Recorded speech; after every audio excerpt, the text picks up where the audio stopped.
Olha, só hoje, neste domingo, eu consegui ler todo o acórdão da oitava turma do Tribunal Regional Federal da Quarta Região, aqui do Rio Grande do Sul, que decidiu confirmar a sentença de condenação a 6 anos e 8 meses de cadeia para o ex-presidente do Banco do Brasil, nomeado então por Lula, e depois presidente da Petrobras, nomeado pela Dilma, portanto nos governos do PT, por corrupção. A sentença inicial foi prolatada em Curitiba. Eu já vou falar alguns detalhes para vocês dessa condenação. Olha, já fazia algum tempo que eu não ouvia falar em condenações ainda no âmbito da Lava Jato.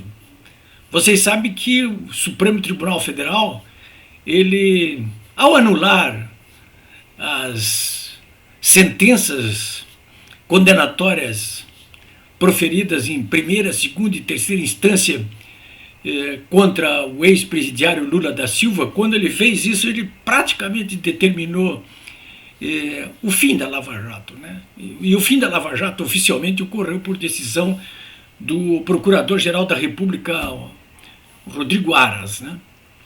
Bom, senhores, antes de entrar na análise dessa condenação do Aldenir Bendini, eu quero passar duas dicas para vocês.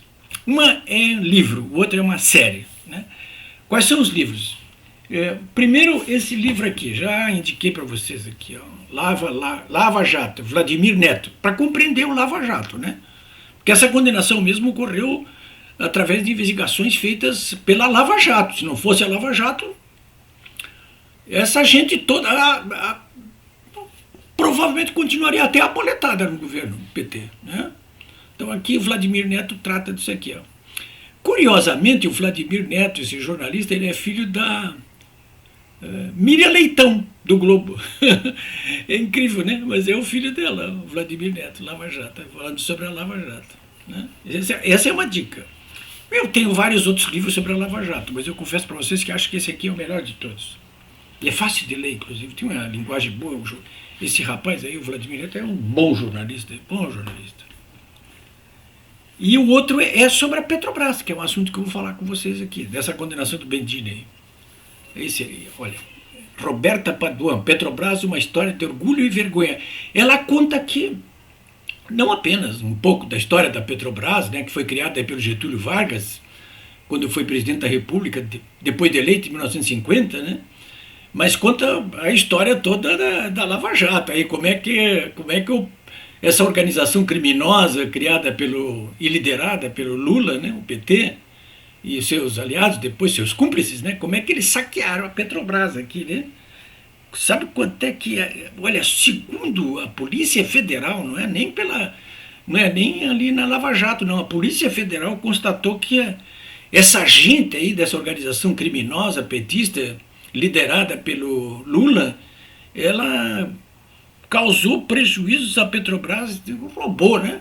42,8 bilhões de reais.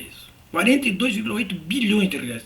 A Roberta Paduan conta aqui tudo isso em detalhes aqui. E o bom também é que ela publica uma série de fotos aqui desses personagens todos aqui, desse pessoal todo aqui, olha aqui, ó. Tá tudo aqui, ó. Esse aqui é o primeiro presidente da Petrobras nomeado pelo Lula aqui, o José Gabriel. Ele escapou de tudo, o José Gabriel. O pessoal que estava com ele aí roubou feito um cão, mas ele escapou, né? Esse outro aqui em cima é o Renato Duque, ó. Ex-tesoureiro nacional do PT, diretor. Ele roubou como um cão, foi condenado.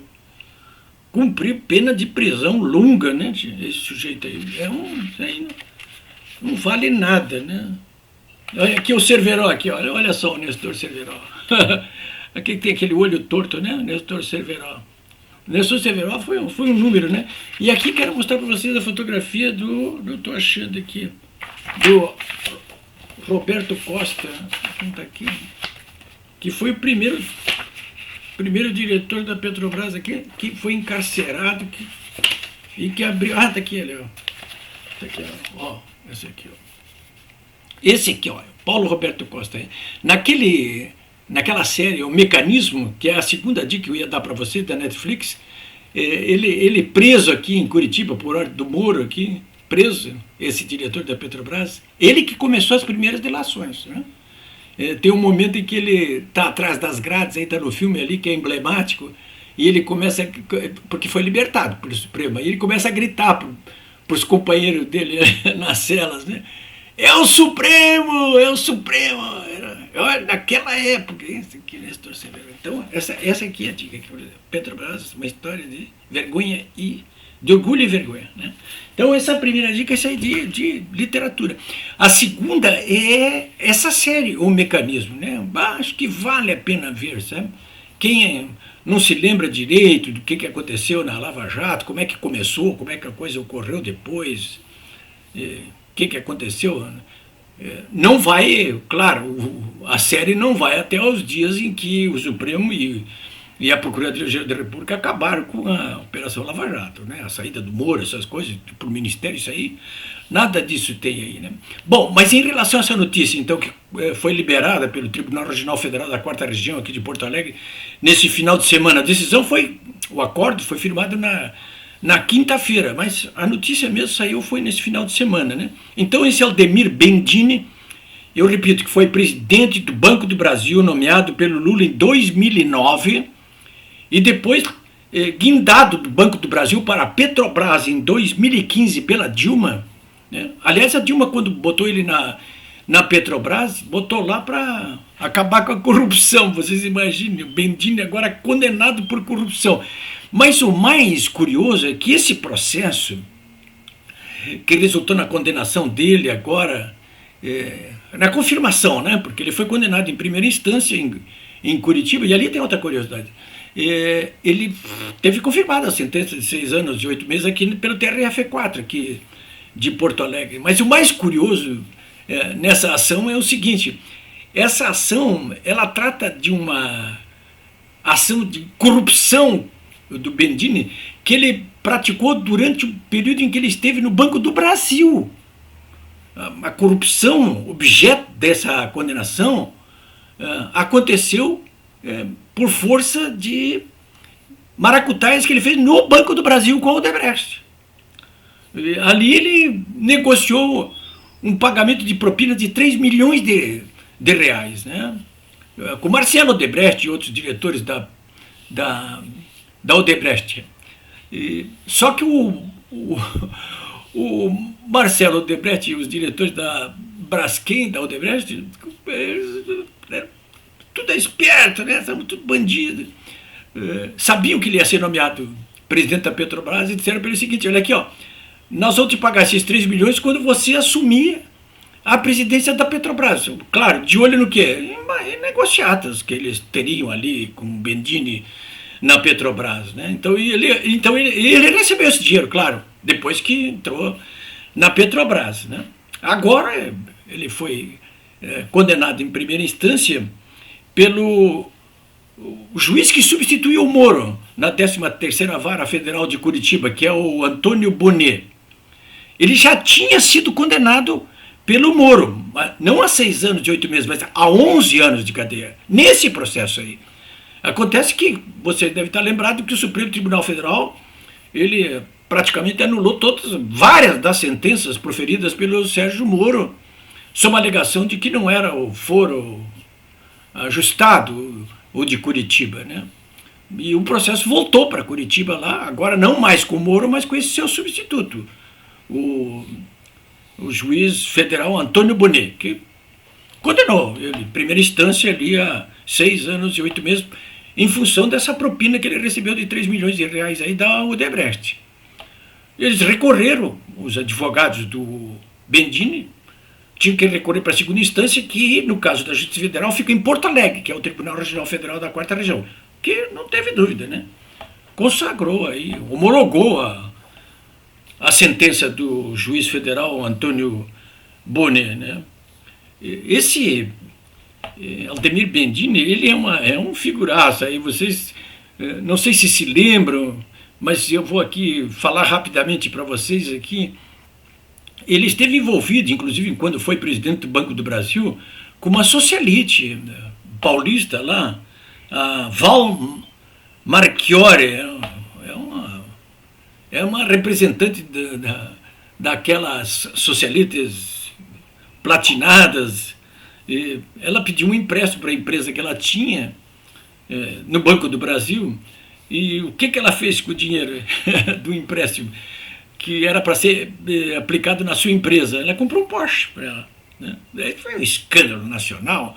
Bendini chegou a colocar o cargo dele de presidente do Banco do Brasil à disposição. Né? Todo mundo publicou as fotografias dos dois, que na época se diziam que eram amantes. Né? Deviam ser mesmo, eu acho. Né? Mas, enfim, isso não ficou provado. Né? Bom, senhores, a respeito desse assunto é isso aí. Eu só quero lembrar um pouquinho para vocês aqui o seguinte, que, recapitulando o que eu tinha já informado, né, que, segundo a Polícia Federal, essa gente toda aí dessa organização criminosa liderada pelo PT e pelo Lula, que foi desmantelada pela Lava Jato, ela teve como alvo principal a Petrobras. Né? A Petrobras foi o cavalo de batalha dessa roubalheira toda aí, do PT, dos seus aliados do MDB, do PP. Ali na Petrobras estava todo mundo saqueando o máximo que podia. Então ali se fala a Polícia Federal em prejuízo de 42,8 bilhões de reais. Tem muito mais dinheiro do que isso aí envolvido, porque negócios escusos sob a bandeira da Petrobras foram feitos em vários países, inclusive nos Estados Unidos, por exemplo.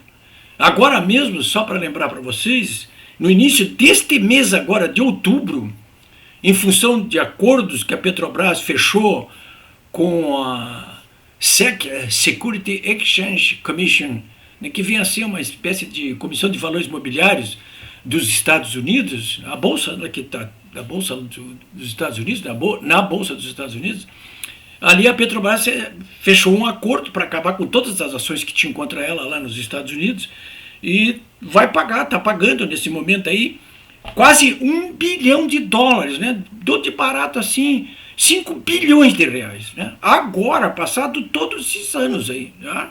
Todos esses anos, 3 anos do governo do Michel Temer, 3 anos do Bolsonaro, nós já temos 6 anos aí passados e a Petrobras continua sendo sangrada dessa maneira. Né? Os nomes que estão aqui, eu já citei alguns de vocês, mas vale a pena lembrar, né?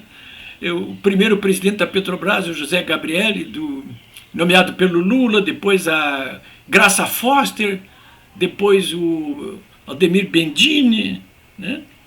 Diretores lá que se notabilizaram, vocês vão ver na série O Mecanismo, se forem olhar lá, Paulo Roberto Costa, que foi o primeiro a delatar tudo, né?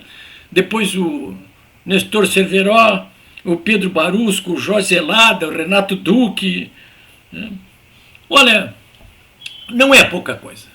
De qualquer maneira, pelo menos em relação a esse caso do Bendini, a justiça está sendo feita. Agora, claro, o Toron, advogado do Bendini, disse, vamos recorrer. Ele vai recorrer até chegar ao Supremo Tribunal Federal. Né? E com esse formato que nós temos lá dentro do Supremo Tribunal Federal, vocês não se surpreendam se essas sentenças do juiz Antônio Bonet, da 13ª, Antônio Bonet, da 13ª Vara Federal de Curitiba e do Tribunal Regional Federal da 4ª Região aqui em Porto Alegre, se não forem alteradas, né? Porque a verdade é que duas coisas principais que já deveriam ter acontecido e não aconteceram e provavelmente não vão acontecer, explicam essas mamatas todas que estão acontecendo aí, né? O que já devia ter acontecido há muito tempo? O Lula preso para sempre, né? Não podia ter sido solto. Né? Ele foi o líder de toda essa organização criminosa. Né? E o PT, que era a organização criminosa, como partido político, já tinha que ter sido proscritos, né? Há muito tempo. Mas não aconteceu uma coisa nem outra coisa. Do modo como as coisas estão postas aqui no Brasil, do ponto de vista político, sob o ponto de vista que vocês quiserem, Essas coisas só podem alterar mesmo, para valer, com as eleições do ano que vem. Né? No ano que vem. Dando uma maioria, elegendo, claro, o Bolsonaro e dando-lhe uma maioria concreta no Congresso Nacional para que ele possa completar a obra que iniciou depois que foi eleito pela imensa maioria do povo brasileiro. É isso, senhores.